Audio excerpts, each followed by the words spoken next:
Bismillah. Assalamualaikum warahmatullahi wabarakatuh.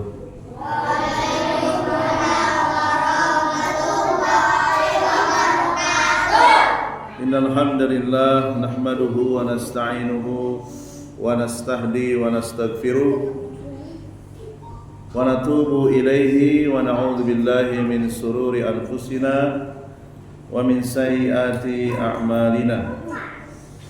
Man yahdihillahu fala mudilla lahu wa man yudlil fala hadiya lahu.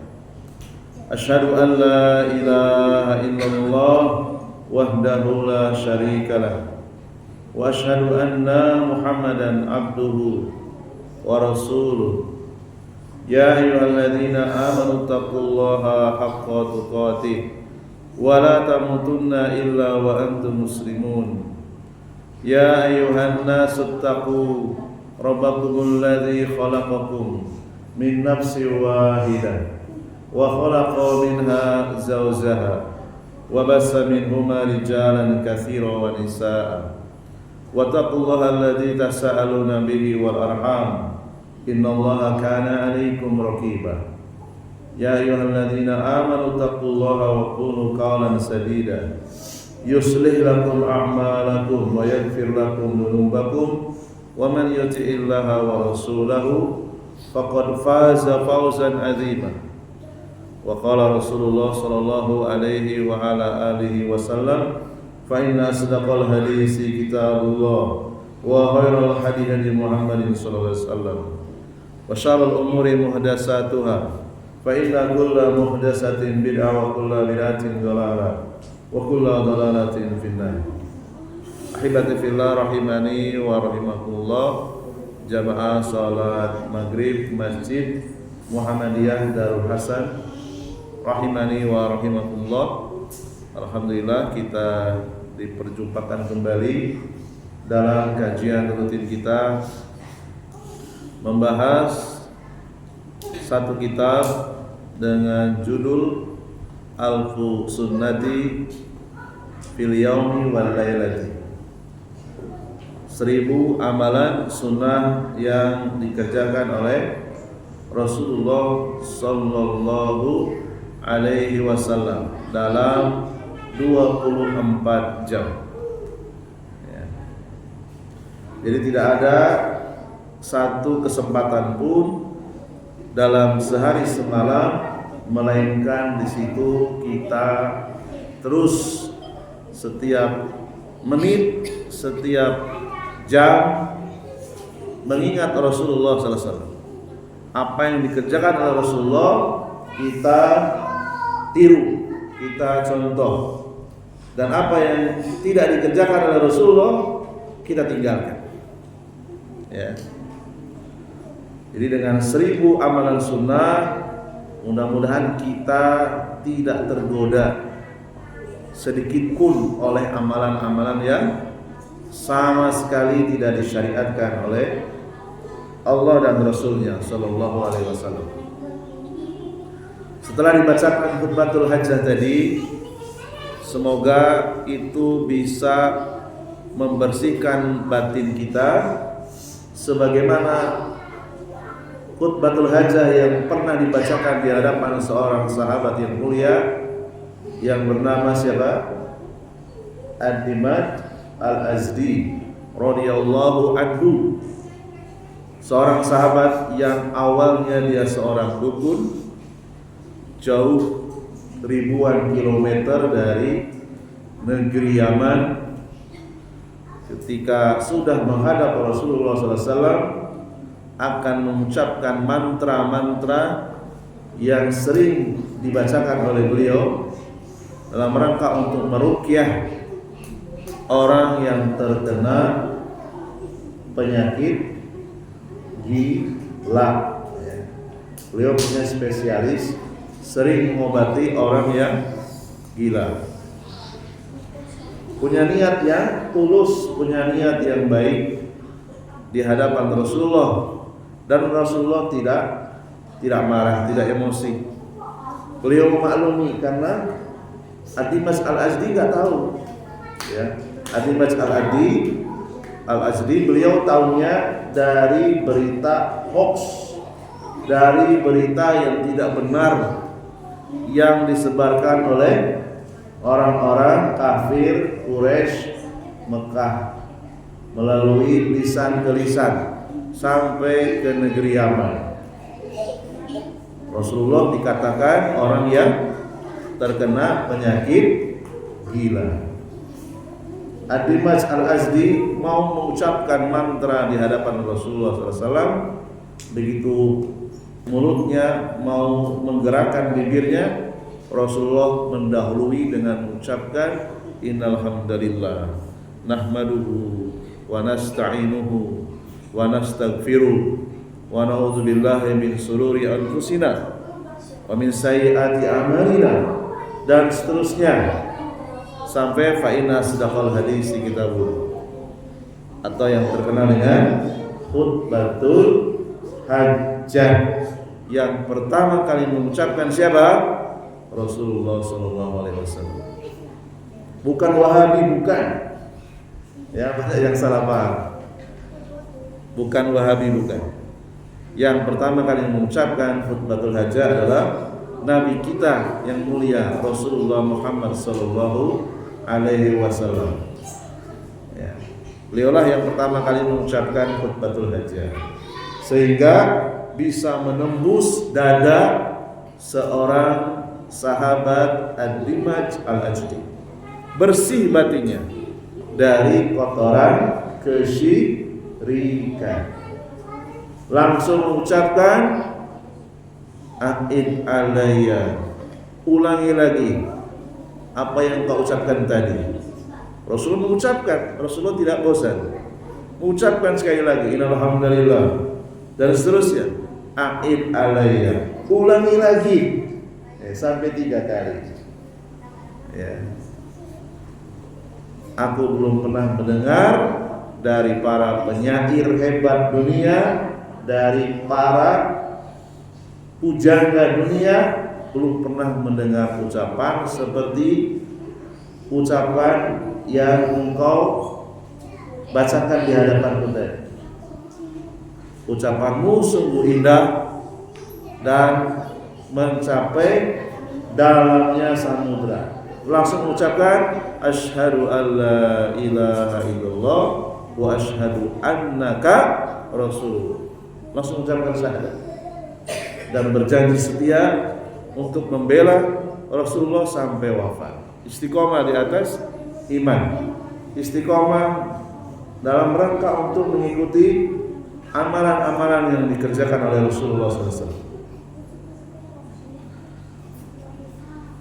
Dan semoga pada kesempatan malam hari ini Allah SWT menurunkan ilmunya melalui kitab ini, sehingga kita bisa mengamalkannya sebagai bekal untuk menghadap Allah SWT. Sunanu inda syarabi, sunnah-sunnah yang dikerjakan oleh Rasulullah pada saat beliau akan minum atau sedang minum atau setelah minum. Ya. Yang pertama at-tasmiyatu, sebelum minum Rasulullah mengucapkan apa? Bismillah. Ya. Asyurbu bil yadil yumna, Rasulullah minum dengan tangan kanan. Jangan sampai saudara kita tidak mengenal nabinya sendiri. Ketika minum dengan tangan kiri, berarti dia belum mengenal Rasulullah SAW. Rasulullah minum dengan tangan kanan. Li hadisi, berdasarkan hadis, ya gulam, wahai anak kecil, samillah, ucapkanlah bismillah. Wakul biyaminik, makan dan minumlah dengan tangan kananmu. Ya. Dan ini pendidikan yang harus dilakukan sejak kecil. Ya. Gimana kalau sudah terlanjur? Ya sudah, dimulai saja. Yang namanya nggak tahu, gimana lagi? Ya. Banyak di kantor, di tempat kerja, ya, kaum muslimin banyak yang minum dengan tangan kiri. Mayoritas penduduknya muslim, banyak yang belum tahu kalau minum dengan tangan kiri. Ya. Kemudian yang ketiga, at-tanafusu asna'i syurbi kharijal ina'i. Bernapas ketika minum di luar gelas. Ya. Ai ala salasi marratin wala yashribuhu marratan wahidatan. Tidak boleh minum dengan sekali tegukan, satu gelas habis gitu ya, tanpa bernapas. Siapa yang melarang? Rasulullah SAW. Ya. Karena sallallahu Rasulullah yatanaffusu fisaro bisarasa. Rasulullah ketika minum, beliau sampai 3 kali. Minum, kemudian keluarkan, ambil napas, minum lagi, ambil napas, 3 kali. Ya. Rawahu Muslimun, dikeluarkan Imam Muslim. Kemudian sunnah yang keempat, asyurbu jalisan. Minum diusahakan dalam kondisi duduk. Ya. Sudah ada kursi, sudah ada lantai, tempatnya lapang, duduk. Ya. Kecuali memang tempatnya tidak memungkinkan untuk duduk. Ya. La yashrabunna ahadun minkum qa'iman. Rawahu Muslim. Janganlah salah seorang dari kalian minum dalam keadaan berdiri. Di sini Rasulullah menyebutkan dengan bentuk fi'il mudhari yang ada nun taukidnya. Artinya sangat ditekankan sekali. Kalau bisa jangan sampai ya minum dalam keadaan berdiri. Usahakan duduk. Ya, ini termasuk muakadah, sangat ditekankan sekali. Beda kalau misalnya redaksi hadisnya la yasrabu ahadun minkum qa'iman. Ya, bagi yang pernah belajar nahwu, di situ ada nun taukid. Nun taukid itu ya hampir mendekati haram lah, gitu ya. Beliau melarang dengan tegas, tapi tidak sampai haram, tidak. Ya, hukumnya makruh. Ya, minum sambil berdiri. Hendaknya dia duduk. Rawahu Muslim, hadis ini diriwayatkan Imam Muslim. Kemudian sunnah yang kelima, Rasulullah setelah minum qaulul hamdilillahi ba'da syurbi. Rasulullah tidak meninggalkan dari mengucapkan alhamdulillah. Semua umat Islam di seluruh dunia, kalau dia tahu sunnah atau zikir setelah minum, mengucapkan alhamdulillah.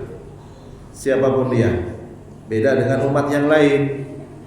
Ya, masing-masing tempat tidak sama. Kalau orang Indonesia, orang Nasrani, setelah minum apa yang mereka ucapkan? Apa biasanya? Puji Tuhan, gitu ya. Puji Tuhan, saya pernah dengar itu. Puji Tuhan, ya. Kalau orang Inggris gimana? Siapa yang jago bahasa Inggris? Puji Tuhan apa bahasa Inggris? Praise the Lord. Kalau orang Jawa, Ustaz Wahid? Alhamdulillah, Muslim berarti. Kalau orang Kejawa, ya nggak ngerti sunnah Nabi, Pinuzia Gusti, gitu ya. Orang Jawa. Masing-masing sesuai dengan bahasanya. Sedangkan Islam menyeragamkan. Kalau setelah minum membaca alhamdulillah. Ya. Seluruh dunia sama. Walaupun mungkin sebagian tidak ngerti makna dari alhamdulillah. Segala puji hanya milik Allah Subhanahu wa taala. Ya.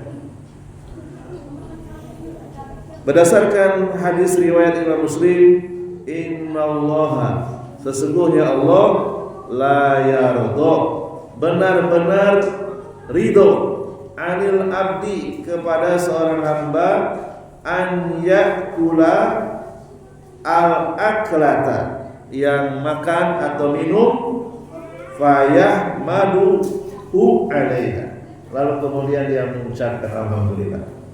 Jadi Allah ridho kepada seorang hamba yang setelah dia makan atau minum mengucapkan alhamdulillah. Kelihatannya sepele ya, tapi ini mendatangkan keridhaan Allah Subhanahu wa taala. Ya. Wa yashrabu syurbata fayahmaduhu 'alaiha. Allah ridho ketika seorang hamba minum lalu kemudian dia mengucapkan alhamdulillah. Rawahu Muslim. Kemudian berikutnya ada unawafili fil baiti, melakukan salat sunnah di dalam rumah. Bagi yang punya rumah, bagi yang belum, dikontrakan, di kos-kosan, di apartemen. Ya. Qala sallallahu alaihi wasallam, inna khaira salatil mar'i fi baitihi illa salatal maktubah. Muttafaqun alaih, dikeluarkan Imam Bukhari dan Imam Muslim. Rasulullah SAW bersabda, sesungguhnya sebaik-baik salat yang dilakukan oleh seorang laki-laki di dalam rumahnya, kecuali salat wajib. Ya, hadis riwayat Bukhari Muslim. Hadis yang disepakati oleh para ulama, hadis yang paling kuat, hadis riwayat Bukhari Muslim. Ini yang paling ideal. Salat sunnah itu dilakukan di rumah. Kalau mampu silakan. Habis maghrib pulang dulu sebentar salat sunnah, baik lagi ikut kajian, tidak masalah. Ya, silakan. Ya, kalau mampu. Ya. Baik lagi, ya. Nah. Dia jalan kaki sudah bisa menghapuskan dosa, menaikkan derajat.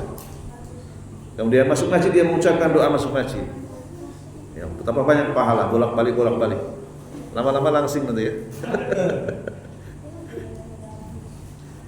Yang kedua, qala sallallahu alaihi wasallam, Rasulullah SAW bersabda, salatul rajuli tatawu'an haitsu la yarahu nasu ta'dilu salatahu ala a'yunin nasi khamsan wa ishrina. Rawahu Abu Ya'la wa sahahu al-Albani. Salat seorang laki-laki di sini maksudnya laki-laki dan perempuan, ya. Disamakan hukumnya. Salat sunnah yang dikerjakan oleh seorang laki-laki atau perempuan dengan tidak dilihat oleh manusia. Berarti di mana salatnya? Di kamarnya atau di rumahnya dalam keadaan sepi. Ya, haitsu la yarahu nasu, dalam kondisi tidak dilihat oleh banyak manusia, tidak di depan umum. Ya, ta'dilu salatahu ala a'yunin nasi khamsan wa ishrin. Ta'dilu salatuhu, salatnya nilainya setara dengan melakukan salat sunnah yang sama sebanyak 25 kali di hadapan manusia. Bayangkan, misalnya kita salat sunnah ba'da maghrib 2 rakaat. Kita ingin mendapatkan pahala sebanyak berapa kali lipat? 20 kali 5 lipatnya. Caranya gimana? Masuk kamar, salat sunnah rawatib. Ya, 2 rakaat, kunci. Matikan lampu, ya, terserah ya. Yang penting tidak dilihat oleh manusia. Itu pahalanya setara dengan 25 kali sholat sunnah yang dia kerjakan di hadapan manusia. Ya. Apa yang membedakan di sini? Karena sangat mungkin terjaga dari riya. Karena gak ada yang lihat. Ya. Apalagi kalau dia sholatnya khusyuk, dipahami maknanya. Jangan sampai tidak ada satu kata pun bahasa Arab yang dia ucapkan ketika sholat melainkan tahu semua. Insya Allah dijamin khusyuk. Dari mulai Allahu Akbar, hatinya mengikuti Allahu Maha Besar. Lalu ucapan doa iftitah, ikuti dia maknanya. Al-Fatihah, ikuti maknanya. Hatinya mengikuti, fokus dia kepada ucapan yang dia baca. Sampai salam, Assalamualaikum warahmatullahi wabarakatuh. Assalamualaikum warahmatullahi. Sampai dia tahu maknanya. Semoga keselamatan, ya, dan keberkahan. Sampai ucapan salam dia tahu maknanya semua. Maka itu pahalanya 20 kali, 25 kali sholat sunnah di hadapan manusia. Kalau mampu, kalau tak mampu ya sudah nggak apa-apa. Sholat sunnah di masjid, ya kan? Sampai rumah niatnya sholat sunnah di rumah, sampai rumah lupa malah nggak melakukan, malah rugi 2 kali. Ya, kalau istiqomah boleh silakan. Maka tidak benar kalau ada orang yang mengatakan dia bermalam di sebuah masjid sampai 40 hari untuk menempa dirinya dengan alasan apa katanya? Sholat sunnah di rumah tidak lebih utama daripada di masjid. Salah itu. Ada yang seperti itu. Dia merasa sholat sunnah di dalam masjid itu lebih utama, lebih afdal daripada di rumahnya. Keliru dia. Justru yang lebih utama sholat sunnah itu di mana? Di kamarnya. Ya. Karena di dalam rumah itu jelas cobaannya banyak, ya. Cobaannya banyak. Jadi kita dituntut untuk ikhlas, dituntut untuk tidak riya, dituntut untuk bersabar dengan gangguan mungkin anaknya atau istrinya, ya kan? Ini jarang-jarang nih ayahnya sholat sunnah, dipanggil terus ya, begitu udah tahu, nah, istrinya udah tahu, tenang. Tapi kalau bagi yang belum terbiasa, ya dianggap hal yang luar biasa, gitu ya. 25 kali lipat sholat di hadapan manusia. Ya. Kunci kamarnya, tidak ada yang lihat. Ya. Apalagi sholat tahajud dalam keadaan sepi, semuanya tidur. Ya. Sepi, nggak ada orang, dia sholat sampai 11 rakaat, ikuti contoh dari Nabi. Berapa pahala yang dia dapatkan? Ya. Hadis ini hadis yang diriwayatkan Abu Ya'la dan disahihkan oleh Syekh Al-Albani. Kemudian yang ketiga, dikuatkan lagi dengan hadis yang lain. Qala sallallahu alaihi wasallam, fadlu salati rajuli fi baitihi ala salatihi haitsu yarahu nasu kafadlil maktubati ala nafilati. Keutamaan salat sunnah yang dikerjakan di rumahnya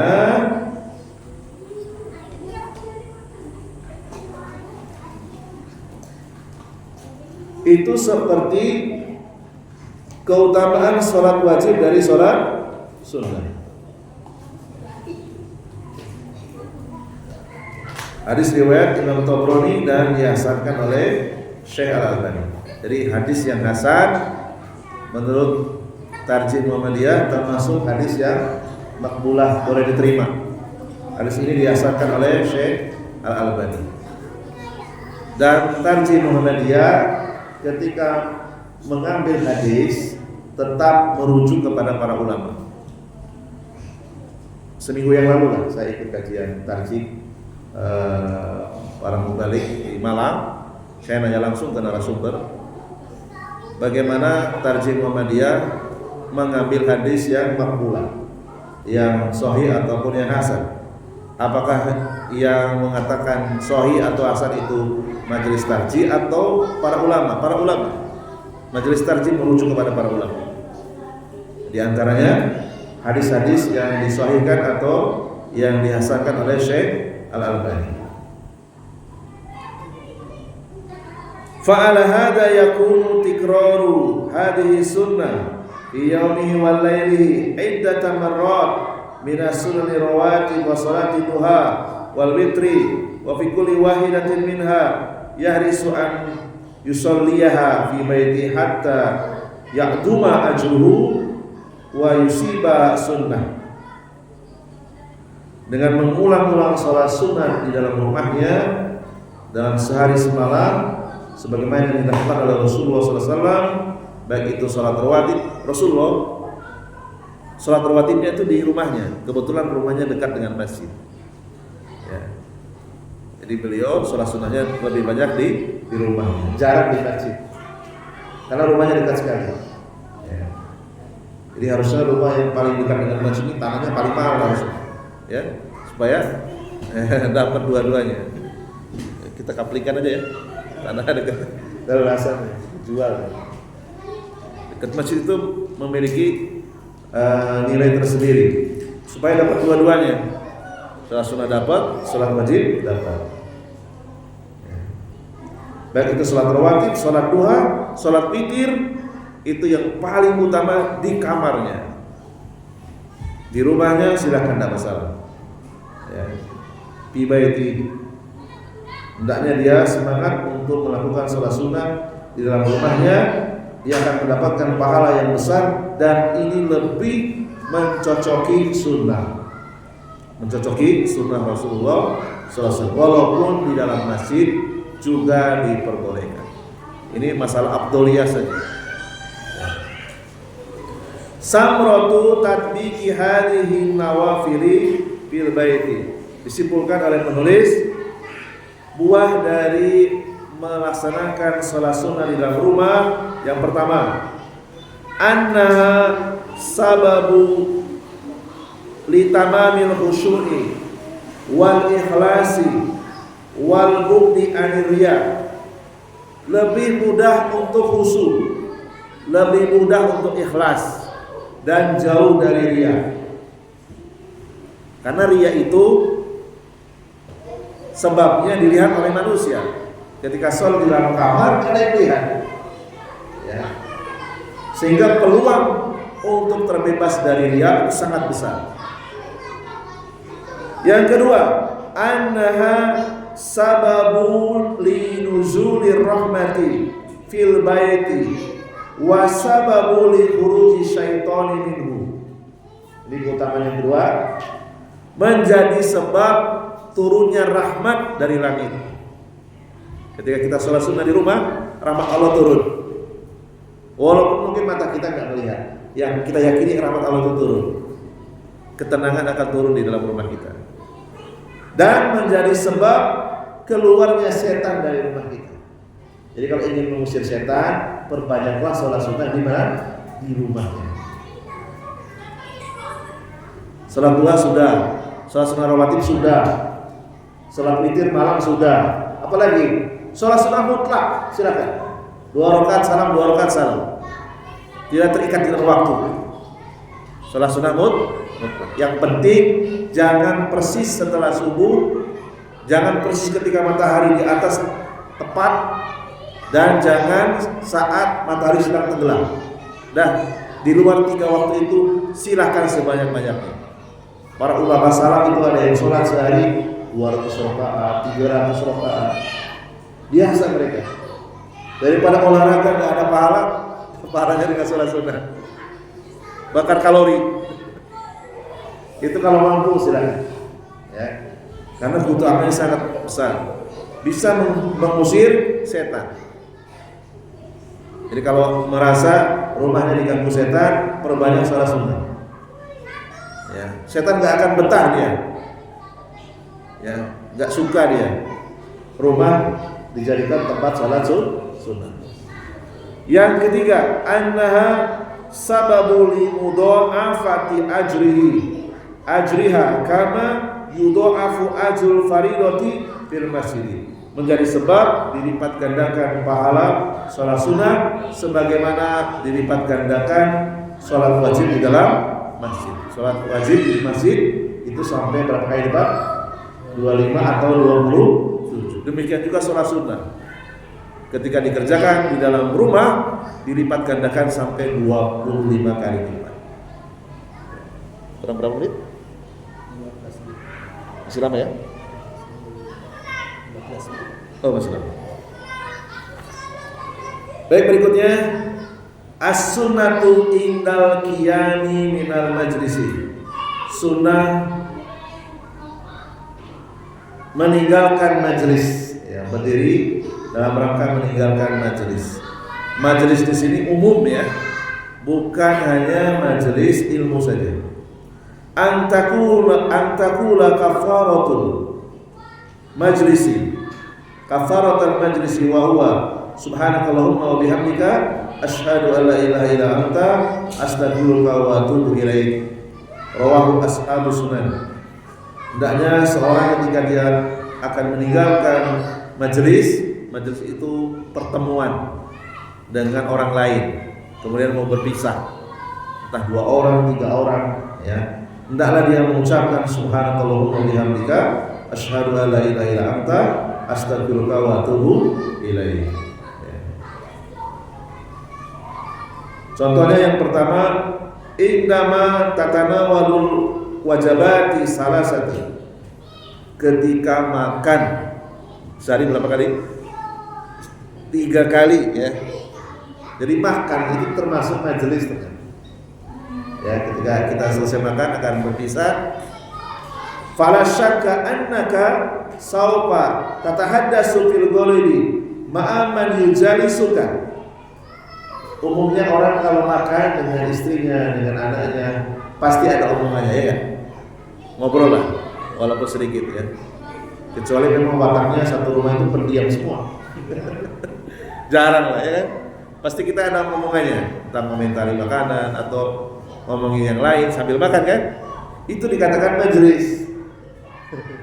Justru itulah quality time ya, bersama dengan pasangan, dengan anak, ya, sambil makan, sambil ngobrol ya. Maka itu sudah dianggap majelis. Ketika akan berpisah, ucapkan subhanakallahumma bihamdika asyhadu an la ilaha illa anta astaghfiruka wa atubu ilaik. Jadi bukan hanya kajian saja ya. Yang kedua, indama taro syahson min ashabika aw jiranika wa tatahaddatsu ma'ahu walau kunta waqifan. Ketika engkau bertemu dengan seseorang dari sahabatmu atau dari tetanggamu, kemudian ngobrol ya dengan tetangga sambil berdiri, kemudian mau berpisah, itu sudah dikatakan majelis. Ya, berbasa-basi dengan teman, dengan tetangga, kemudian kita mau berpisah, ucapkan subhanakallahumma bihamdika asyhadu an la ilaha illa anta astaghfiruka wa atubu ilaik. Ini jarang ya, tahunya hanya kajian saja ya. Kemudian yang ketiga, fi julusi kaliman ma'aka minaz zumala'i wa ashabi wa anta fi dairatil amal aw ala maqa'idid dirasah. Ketika kita bertemu dengan rekan kerja kita di kantor, di tempat kerja atau di sekolah, ketika akan berpisah ya, kita mengucapkan subhanallahumma wa bihamdika asyhadu an la ilaha illa anta astaghfiruka wa atubu ilaik. Kemudian yang keempat, fi julusika ma'a zaujatika wa auladika wa anta tatahaddatsu ilaihim wa hum yatahaddatsuna ilaika. Ketika kita ngobrol dengan istri, dengan keluarga, dengan anak-anak, sebelum berpisah ucapkan doa kafaratul majlis. Yang kelima, fi tariqika wa anta fi sayyarati liman kana ma'aka fi tariqi min zaujati aw sadiqin. Ketika kita satu mobil, di mobil ada istri kita atau ada kawan kita atau mungkin penumpang yang lain. Kemudian kita akan berpisah, akan turun ya. Maka ucapkan doa kafaratul majlis ya. Yang keenam, fi hudurika li muhadarati aw dars. Ya, ketika menghadiri pengajian atau pelajaran. Ketika berpisah, ucapkan doa kafaratul majlis ya.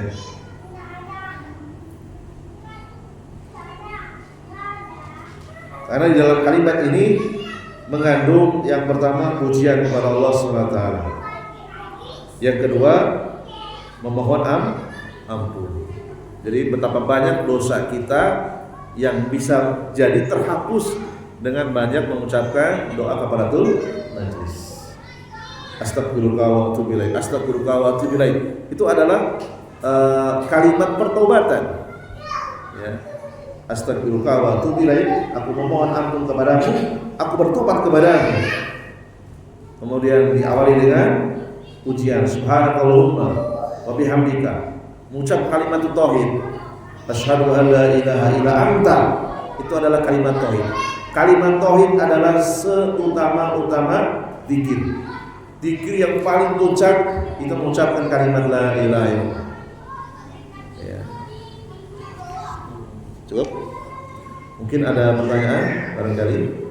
Kita tutup dulu. Silakan.